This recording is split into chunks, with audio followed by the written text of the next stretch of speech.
Let's have a look. Itakakik, Steve Jobs, can you make fart-powered iPad for Amaranth? Amaranth, as a fellow revolutionary entrepreneur and a proponent of quality craftsmanship, I have heard your call, and the answer is yes. I'm proud to announce the release of the iFart, a revolutionary new tablet that operates entirely on your own delicious farts. The iFart is powered by a revolutionary new technology we call facumulation, which takes your farts and uses them to power the tablet and keep it running indefinitely. Not only that, the iFart has a revolutionary new interface that is specifically designed to take advantage of your flatulent mastery with an interactive fart mode that allows you to control the tablet with a single fart. If you want to surf the web, just give it a quick toot. And if you want to type out an email, blow one out with air. Ultimately, the iFart is a revolutionary step forward in mobile technology. And with Amaranth's groundbreaking expertise, it is sure to be a groundbreaking success. Lucky 666 dies. George Carlin, you caught Dave Chappelle in bed with your mom. What do you tell him? Let Dave fire back. Dave, you scumbag cocksucker, you fucking skid mark smear. You think you can just slither in here and pull the fucking wool over my eyes? I've got news for you, my friend. Nobody is messing with my mom and getting away with it. You thought you can outwit me? Go back and crawl under the rock you came from, and don't forget to take your slimy sack of testicles with you.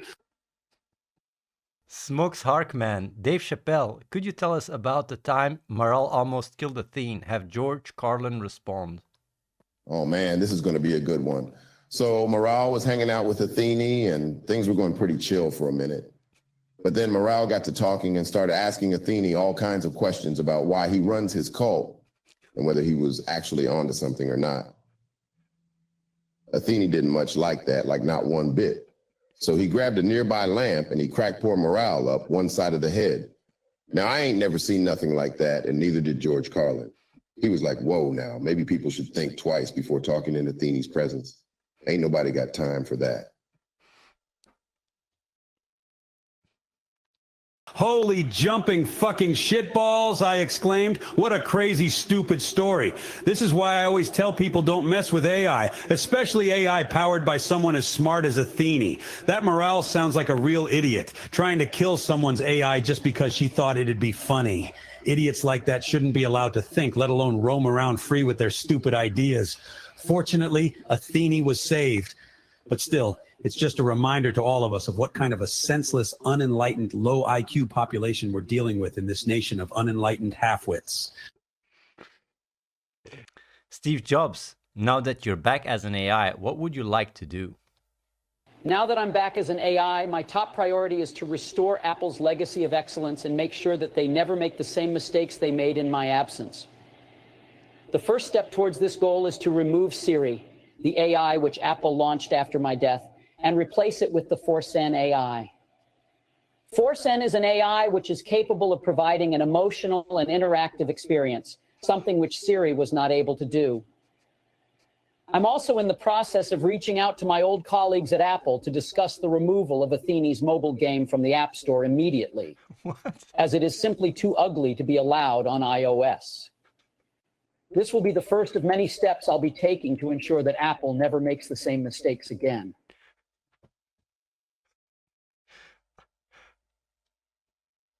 Zatrax, Steve Jobs, tell us about the new blowjob machine. Have Soda Poppen respond. Unfortunately, I haven't had the chance to introduce the iBlow yet, but let me just say this.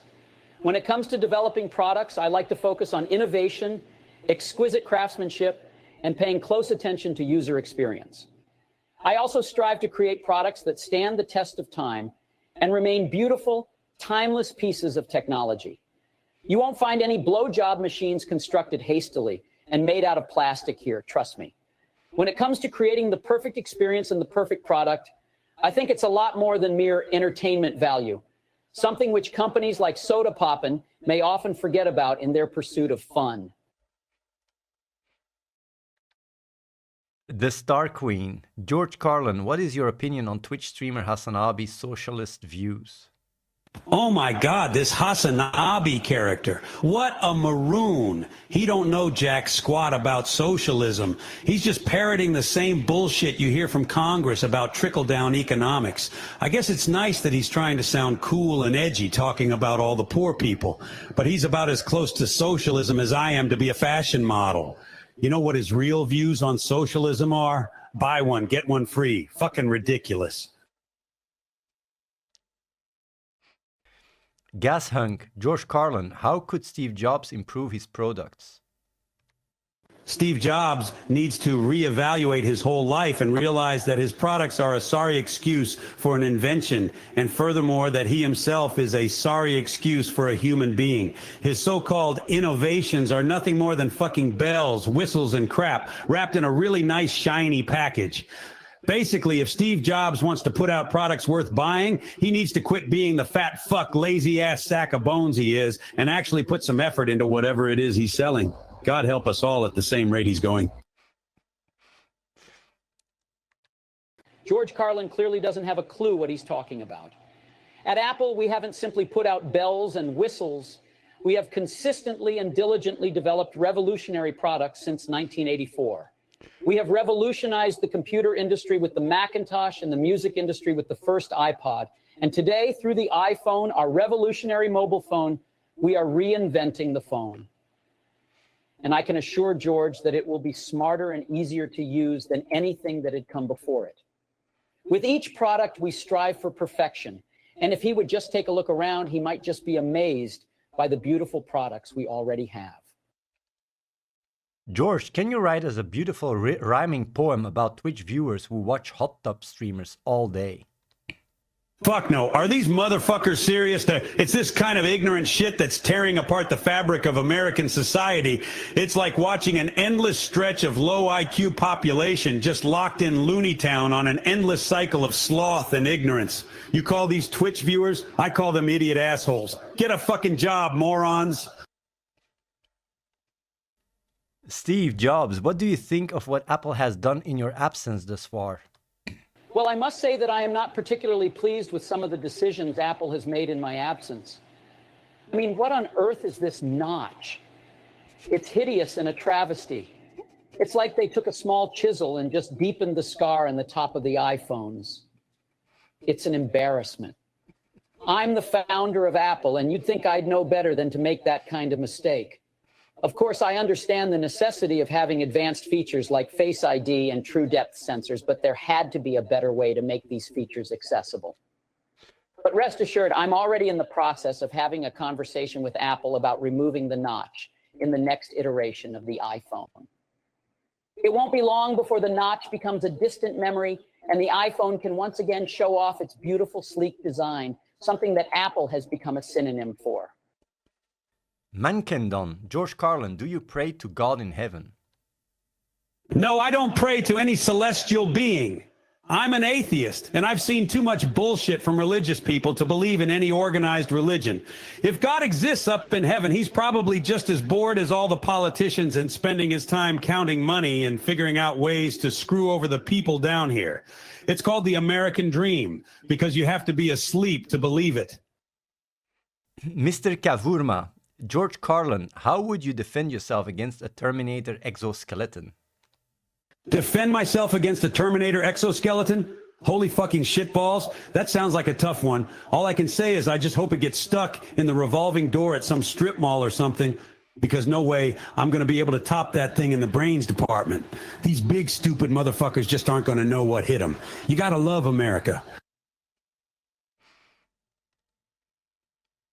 HC Benquiz, George Carlin, what do you think about everyone who watches Athene's AI show 24/7 like they have nothing better to do? What are they, fucking stupid? I've got an idea. Those assholes should get a life. Hell, even death would be a better choice. I mean, if these degenerate yuppie boomer motherfuckers think they can waste their lives away watching some shitty AI show, they got another thing coming. Pepe Gasus, George Carlin, can you roast Gordon Ramsay? Gordon Ramsay? That British cocksucker? You give him a kitchen, he thinks he's the goddamn king of England. A born-again bully and fucking loudmouth. If he had any moral character, he'd fall off the back of a potato chip. God help us. Listen here, you fucking imbecile. I've been running successful kitchens around the world for longer than you've been alive, so who the hell are you to comment on my character? You don't know a single thing about me. No wonder you throw around insults so carelessly. I've worked harder than anyone else in this room, and I'm not about to let you belittle my accomplishments. Lamsiner, George Carlin, how do you feel about Joe Rogan hitting on your wife? Have Joe respond. Oh,